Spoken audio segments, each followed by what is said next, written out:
இந்த சார்ட்ஸில் நம்ம பார்க்க போகிறது எக்ஸசைஸ் 7.1ல் இருக்கக்கூடிய தேர்ட் சம் தான்.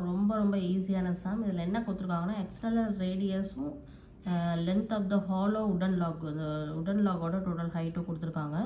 16 சென்டிமீட்டர் 13 சென்டிமீட்டர்னு சொல்லி கொடுத்துருக்காங்க. RNH external radius, so capital R. Okay, thickness வந்து 4 சென்டிமீட்டர்னு சொல்லி கொடுத்துருக்காங்க. அதுக்கப்புறம் என்ன கேட்டிருக்காங்கன்னா டிஎஸ்ஏ தான் கேட்டிருக்காங்க, total surface area of the ton log தான் கேட்டிருக்காங்க. ஸோ இது வந்து ஒரு ஹாலோ சர்க்குலர் செக்ஷன் மாதிரி நம்ம புரிஞ்சுக்கிடணும். ஸோ அதுக்கான ஃபார்முலா தான் நம்ம யூஸ் பண்ண போகிறோம். ஸோ ஹாலோ அப்படிங்கும்போது எக்ஸ்டர்னல் ரேடியஸ் இன்டர்னல் ரேடியஸ்னு சொல்லி உண்டு. ஸோ எக்ஸ்டர்னல் தான் கொடுத்துருக்காங்க. இன்டர்னல் ரேடியஸ் கண்டுபிடிக்க எக்ஸ்டர்னல்லேருந்து நம்ம திக்னஸை மைனஸ் பண்ணிட்டாலே இன்டர்னல் ரேடியஸ் R = 12 சென்டிமீட்டர் கிடச்சிருச்சு. ஓகேவா? ஸோ இப்போ இதை வந்து டோட்டல் சர்ஃபேஸ் ஏரியாவில் நம்ம சப்ஸ்டியூட் பண்ண போகிறோம். 2π × R + R × R - R + H. So 2 × 22/7 × 16 + 12, same like 16 - 12 + 13. So இது எல்லாத்தையும் சால்வ் பண்ணோம் அப்படின்னா 2992 cm² டோட்டல் சர்ஃபேஸ் ஏரியா கிடைக்குது.